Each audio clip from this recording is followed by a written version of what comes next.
Hello प्यारे बच्चों, कैसे हैं आप लोग। आज हम लोग रविंद्रनाथ टैगोर की वर्ल्ड फेमस कहानी होम कमिंग के विषय में डिस्कस करेंगे। प्यारे बच्चों, आप लोगों ने रविंद्रनाथ टैगोर का नाम सुना है। ये भारत के बहुमुखी प्रतिभा के धनी व्यक्ति थे।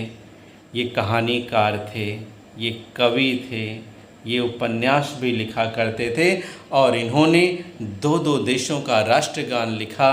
एक था भारत का राष्ट्रगान, दूसरा आमार सोनार बांग्लादेश का राष्ट्रगान। ये इतने बहुमुखी प्रतिभा के धनी थे कि इनकी पुस्तक गीतांजलि के लिए 1913 में इन्हें साहित्य का नोबेल पुरस्कार दिया गया और ये प्रथम भारतीय थे जो इस विश्व प्रसिद्ध साहित्य के पुरस्कार को प्राप्त किए थे। और अभी तक भारत में इतने वर्ष बीत गए, सैकड़ों साल बीत गए, कोई भी व्यक्ति साहित्य का नोबेल पुरस्कार नहीं प्राप्त कर सका। इस कहानी होम कमिंग में रविंद्रनाथ टैगोर ने एक छोटे बच्चे की मन स्थिति का बहुत ही अच्छी तरीके से वर्णन किया है। आओ हम लोग देखते हैं कि आखिर वह नन्हा बच्चा पथिक चक्रवर्ती, जिसको सेंट्रलाइज्ड करके इन्होंने पूरी कहानी को लिखा है, क्या क्या बताता है। पथिक चक्रवर्ती was a ringleader among the boys of the village। पथिक चक्रवर्ती गांव के शरारती लड़कों का सरगना था। रिंग लीडर माने सरगना, लेकिन कैसा सरगना? शरारती लड़कों का। A new mischief got into his head, उसके दिमाग में एक नई शरारत सूझी। न्यू मतलब नया, मिस्चीफ माने शरारत। There was a heavy log lying on the mud flat of the river waiting to the shaped into a mast for a boat.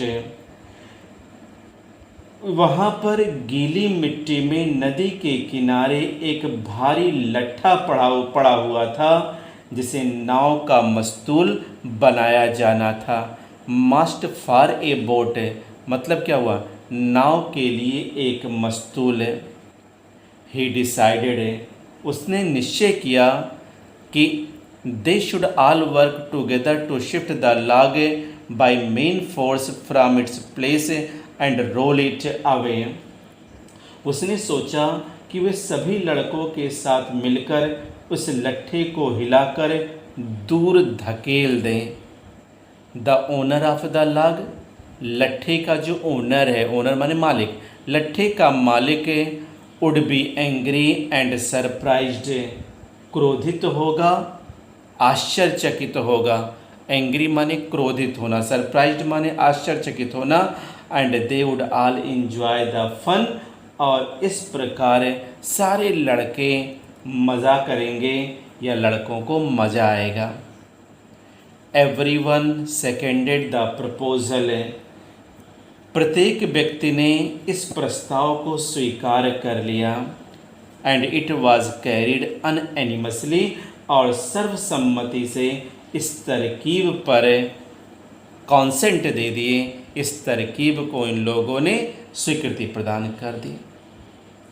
But just as the fun was about to begin, लेकिन जैसे ही तरकीब या मौज की शुरुआत होने वाली थी, माखन पथिक यंगर्स ब्रदर, माखन पथिक का छोटा भाई, sauntered up and sat down on the log in front of them all without a word.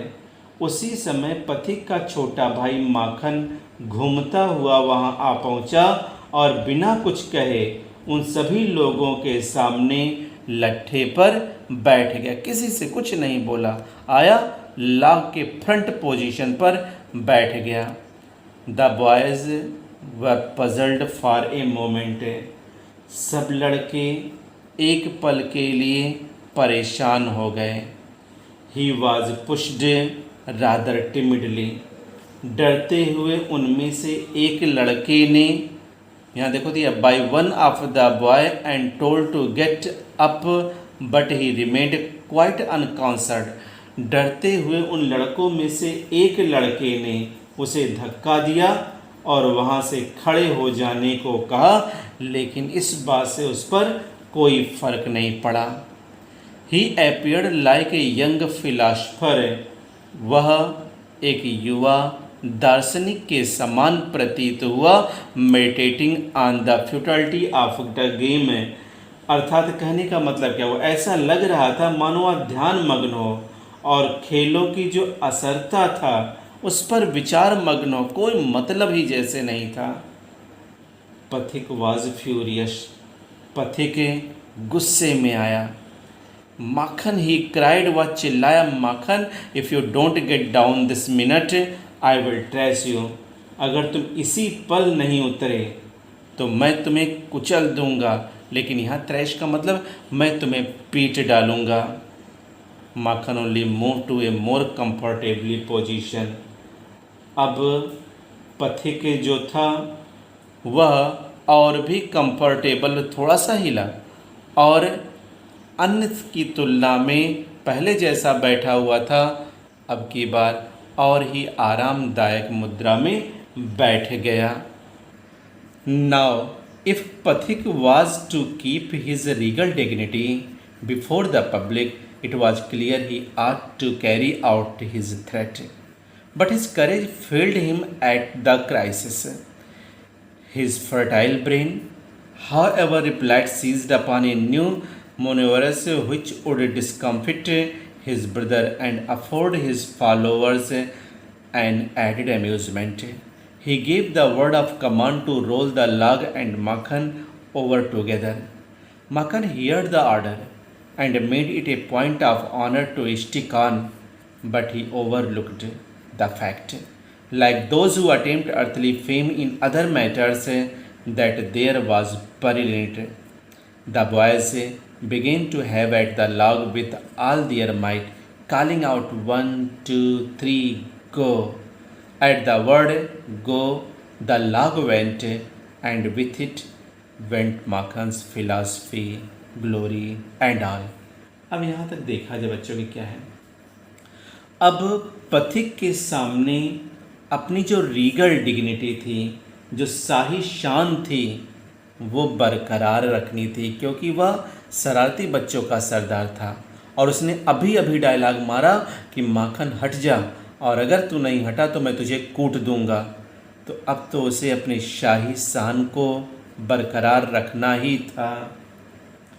तो यह निश्चित था कि वह अपनी धमकी पर, उसकी जो थ्रेट थी उस पर वो अमल करे, जो धमकी दी माखन को उस पर अमल करे।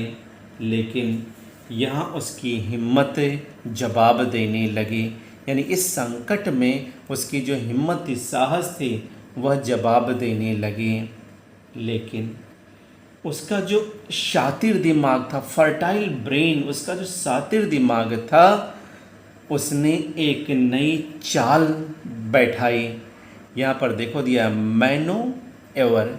मैनोएवर माने चाल, कुशलता, चालाकी, टैक्टिस, जो उसके भाई के तो छक्के ही छुड़ा देगी, साथ ही लड़कों का मनोरंजन भी हो जाएगा। यानी दो दो चीज़ें होंगी, एक तो उसके जितने भी साथी हैं उनको तो मनोरंजन मिलेगा ही मिलेगा, साथ ही माखन को भी सबक मिल जाएगा। बस उसने अपने साथियों को आदेश दिया कि लट्ठे के साथ साथ माखन को भी उठा करके फेंक दे। माखन ने जब यह ऑर्डर सुना तो उसने भी उसे अपने इज्जत का, अपने सम्मान का प्रश्न बना लिया और उससे इष्टिकान, उससे चिपका रहा। लेकिन जिस तरह कुछ लोग सांसारिक लाभ उठाने के लिए गलत काम करते हैं बिना उसके जोखिम को जाने, उसी प्रकार माखन ने खतरे को अनदेखा कर दिया, जरा सा भी ध्यान नहीं दिया। The boys began to heave at the log with all their might. सभी लड़के पूरी शक्ति लगाकर लट्ठे को धकेलना शुरू कर दिए और साथ ही साथ चिल्ला रहे थे 1, 2, 3 गो। 1, 2, 3 जा। एंड द वर्ड गो और जा शब्द के साथ ही साथ लट्ठा आगे बढ़ गया। एंड विथ इट, और उसी लट्ठे के साथ माखन का दर्शन, माखन का गौरव, जितना सब कुछ था एंड ऑल, सब कुछ जो था वो भी बह गया। All the other boys shouted themselves hoarse with delight. सब बच्चे खूब जोर जोर से और आनंद के साथ, खुशी के साथ चिल्लाने लगे। बट पथिक वॉज अ लिटिल फ्राइटेंड, लेकिन पथिक कुछ डरा हुआ था। फ्राइटेंड माने भयभीत होना, डरा होना। ही न्यू व्हाट वॉज कमिंग, वह जानता था कि अब क्या होने वाला है। एंड श्योर एनफ, और बिल्कुल निश्चित था कि अब क्या होगा। हुआ क्या? Makhan rose from mother earth blind as fate and screaming like the furious. Makhan धरती से एकदम उठा, चंडी की तरह चीखा। ही रस्ड एट पथिक, पथिक के पास पहुंचा या पथिक की ओर झपटा। एंड स्क्रैच्ड हिज फेस, और उसके चेहरे को खरोच दिया, चेहरे को नोच डाला। स्क्रैच्ड माने खरोचना, नोचना। एंड बीट हिम, और उसे पीटा। एंड किक्ड हिम, उसे लात से मारा। किक माने लात से मारना, लात से धक्का देना। And then went crying home, और रोते हुए घर को चला गया। The first act of the drama was over, drama का पहला एक्ट यहीं समाप्त होता है। पथिक वाइप्ड हिज फेस, पथिक ने अपना मुंह पोंछा।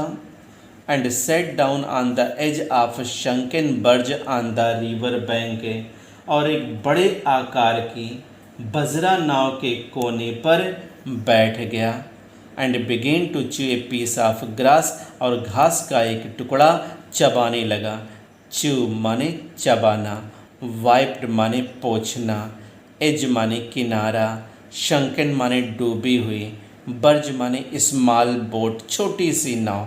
यानी पथिक ने अपना चेहरा पोंछा और एक आधी डूबी हुई नाव जो नदी के किनारे थी उसी के कोने पर बैठ गया और घास को चबाने लगा। A boat came up to the landing, उसी जगह पर एक नाव आ करके रुकी। And a middle aged man, और एक मध्य युग का आदमी, अधेड़ कह सकते हैं, एक अधेड़ आदमी विथ ग्रे हेयर, जिसके बाल सफ़ेद थे, डार्क मॉस्टेच, जिसकी दाढ़ी मूछ, मॉस्टेच माने होता है गलमुच्छा, यानी घनी दाढ़ी मूछें थी, काली दाढ़ी मूछें थी। स्टेप्ड ऑन शोर, नदी के किनारे उतरा। He saw the boy sitting there doing nothing, उसने एक लड़के को वहाँ पर बैठे हुए देखा जो कुछ नहीं कर रहा था, या दूसरे शब्दों में कहें उसी जगह उसने खाली बैठे पथिक को देखा। And asked him where the Chakravartis lived, और पूछा कि चक्रवर्तीज लोग कहाँ रहते हैं, यानी चक्रवर्ती ख़ानदान के लोग कहाँ रहते हैं। पथिक went on chewing the grass, पथिक घास को चबाते ही उत्तर दिया, चबा रहा था चबर चबर, और बोला ओवर देयर, वहाँ पर, ऐसे इशारा कर दिया वहाँ पर। But it was quite impossible to tell where he pointed, परंतु उसने उसे किधर का इशारा किया यह साफ ना था। The stranger asked him again, अजनबी उससे पुनः पूछा। He swung his leg to and fro, वह अपनी टांग को on the side of the barge, वह छोटी सी नौका के किनारे इधर उधर अपनी टांग को हिलाया और बोला गो एंड फाइंड आउट, जाओ खुद ही पता कर लो। And continue to chew the grass as before, और पहले की तरह घास को चबाता रहा। But now a servant came down from the house, तभी घर से निकलकर एक नौकर आया। एंड टोल्ड पथिक, और पथिक से कहा हिज मदर वांटेड हिम, उसकी माँ उसे बुला रही है। पथिक रिफ्यूज टू मूव, पथिक ने हिलने तक से इनकार कर दिया। But the servant was the master on this occasion, परंतु नौकर इस समय बिल्कुल मालिक की अकड़ में था। ही टुक पथिक अप रफली, उसने पथिक को ज़बरदस्ती पकड़ा। एंड कैरीड हिम, और ले चला। Kicking and struggling in important range, यानी वह पथिक को ज़बरदस्ती पकड़कर बिना मन से घसीटते हुए घर की ओर लेकर के गया। When पथिक केम इन टू द हाउस, जब पथिक घर में प्रवेश किया तो हिज मदर saw him, तो उसकी माँ ने उसे देखा। सी कॉल्ड आउट एंग्रीली, वह नाराज़ होकर गुस्से में आकर चिल्लाई। So you have been hitting Makhan again, तुमने फिर से माखन को पीटा। पथिक एंसवर्ड इंडाइग्नेंटली, पथिक ने धृष्टतापूर्वक बोला, धृष्टतापूर्वक या बदतमीज़ी पूर्वक कहा, नो आई हैवेंट, नहीं मैंने नहीं पीटा। हु टोल्ड यू दैट, तुमसे किसने कहा।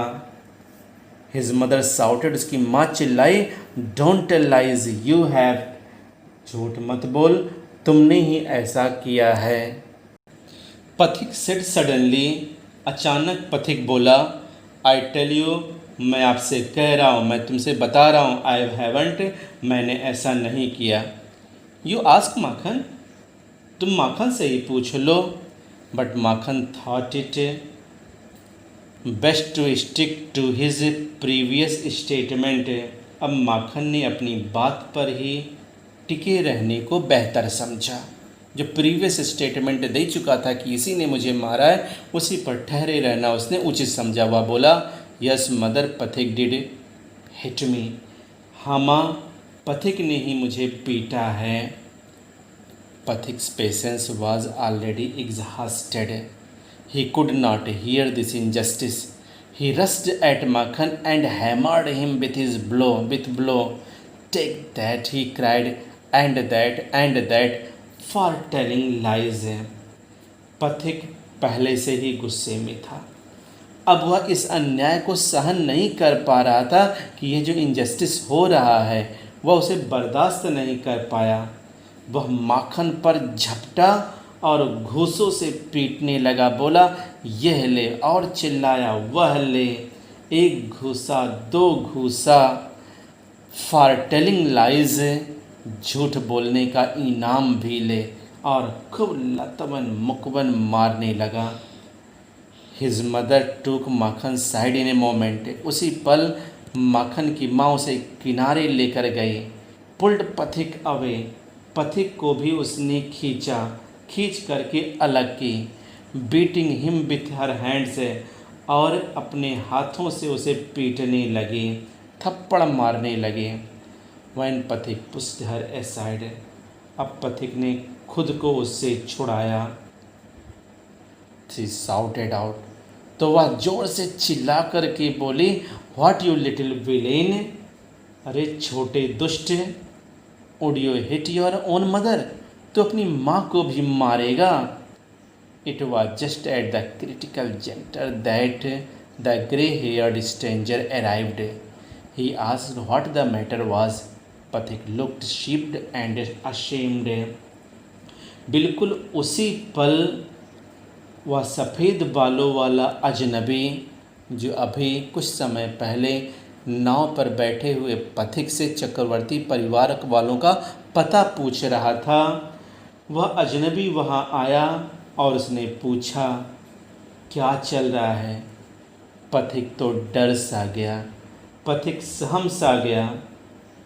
But when his mother stepped back, परंतु जब उसकी माँ ने पीछे देखा, and looked at the stranger, और अजनबी को देखा, तो हर हैंगर वाज चेंज्ड, तो उसका जो क्रोध था वो आश्चर्य में बदल गया। For she recognised her brother, क्योंकि वह अपने भाई को पहचान ली थी।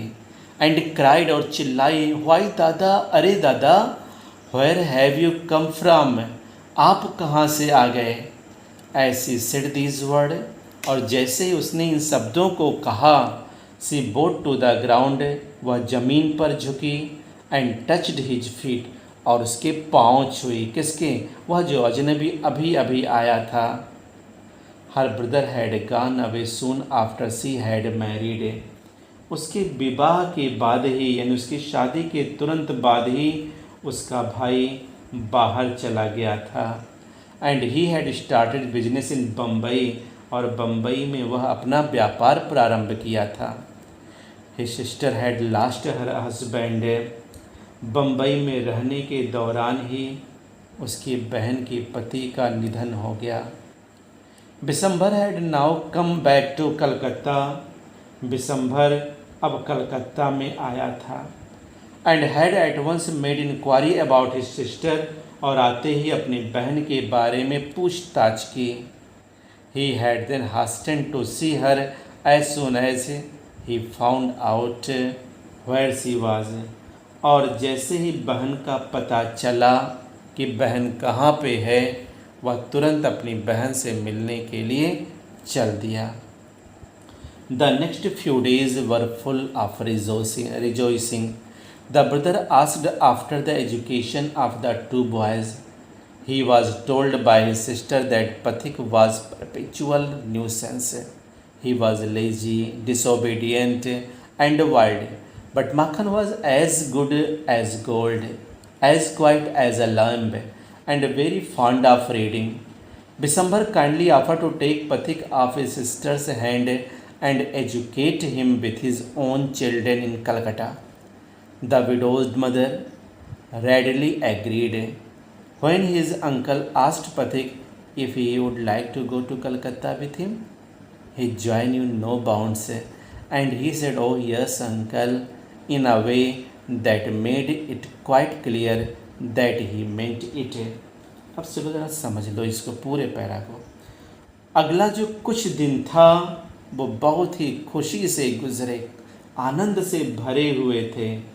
भाई ने अब दोनों लड़के की पढ़ाई के विषय में जानना चाहा कि पथिक और माखन की पढ़ाई कैसी चल रही है।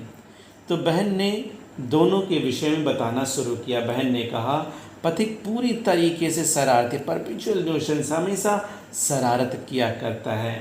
वह आलसी है, डिसोबीडियंट है, शरारती है, जंगली है, जबकि इसके विपरीत माखन सोने की तरह खरा है, मेमने की तरह सीधा है, पढ़ाकू है। पथिक को कलकत्ता ले जाने का प्रस्ताव बिशंभर ने रखा कि बुरा न मानो तो मैं इसे अपने साथ कलकत्ता ले जाऊं, और अपने बच्चों के साथ ही मैं इसको भी पढ़ाना चाहता हूं। विधवा माँ तुरंत सहमत हो गई। जो भी प्रस्ताव रखा गया तुरंत सहमत हो गई। जब मामा ने पथिक से पूछा क्या वह उसके साथ कलकत्ता चलेगा, तो उसके खुशियों की सीमा ना रही और वह तुरंत बोला, अरे हाँ। और इससे पूरी तरीके से स्पष्ट हो गया कि उस बच्चे के मन में क्या चल रहा है, अर्थात बच्चा पूरी तरीके से चलने के लिए तैयार था। It was an immense relief to the mother to get rid of Pathik. माँ के लिए यह एक सुखद पल था कि उसे पथिक से छुटकारा मिल जाए। She had a prejudice against the boy and no love was lost between the two brothers. She was in a daily fear that he would either drown Makhan someday in the river, or break his head in a fight, or run him into some danger or other. At the same time, she was somewhat distressed to see Pathik's extreme eagerness to get away. माँ के लिए यह सुखद पल था कि उसे पथिक से मुक्ति मिल जाए। वह पथिक के लिए पहले से ही प्रेजुडियूस, पूर्वाग्रह से भरी हुई थी। वह उसे पसंद नहीं करती थी। इसी कारण उसे दोनों भाइयों के बीच उसका स्नेह कभी नहीं बांटा। वह हमेशा डरती थी कि कहीं पथिक माखन को नदी में ना डुबो दे, या कहीं झगड़े में ऐसा ना हो उसकी खोपड़ी तोड़ दे, या किसी न किसी परेशानी में फंसा दे। पथिक उस स्थान से वहाँ जाने को ज़्यादा उतावला हो रहा था और माँ उससे बिछड़ने के कारण आज बहुत दुखी हो रही थी। Pathik as soon as all was settled kept asking his uncle every minute when they were to start। जब जाने के बारे में हर बात सेटल हो गई, हर बात तय हो गई, तो पथिक एवरी मोमेंट, हर पल अपने मामा से पूछता कि वह या हम सब कलकत्ता कब चलेंगे, कब प्रारंभ करें। He was on pins and needles all day long with excitement and lay awake most of the night. He bequeathed to Makhan in perpetually his fishing rod, his big kite and his marbles. Indeed, at this time of departure, his generosity towards Makhan was unbounded। जब जाने की बात हर तरीके से तय हो गई, तो पथिक प्रत्येक पल अपने मामा से पूछता कि वे लोग कब कलकत्ता के लिए चलें। उसके शरीर खुशी से रोमांचित हो रहे थे। वह रात भर जागा रहता था। वह अपना सारा सामान, यहाँ तक कि मछली पकड़ने का कांटा, बड़ी पतंग और कंचे माखन को दे दिए। अब उसके मन में माखन के लिए प्रेम पैदा हो रहा था, और ऐसा प्रेम जिसके लिए कोई सीमा निर्धारित नहीं की जा सकती। When they reached कलकत्ता, जब वे कलकत्ता पहुँचे, यानी यहाँ से माखन पथिक अपने मामा बिशंभर के साथ कलकत्ता चला जाता है। वहाँ पर जो पहुँचता, वहीं से सारी कहानी अपने ट्विस्ट, अपने मोड़ पर आती है। तो इसको बेटा हम लोग अगले लेक्चर में देखेंगे, क्योंकि एक ही लेक्चर में आप बार बार सुनोगे तो वीडियो बड़ा लगेगा, आपको बोर लगेगा। तो हम लोग व्हेन दे रीच्ड कलकत्ता में क्या क्या पथिक के साथ होता है, सारा डिस्कस उसमें करेंगे। Okay students, bye.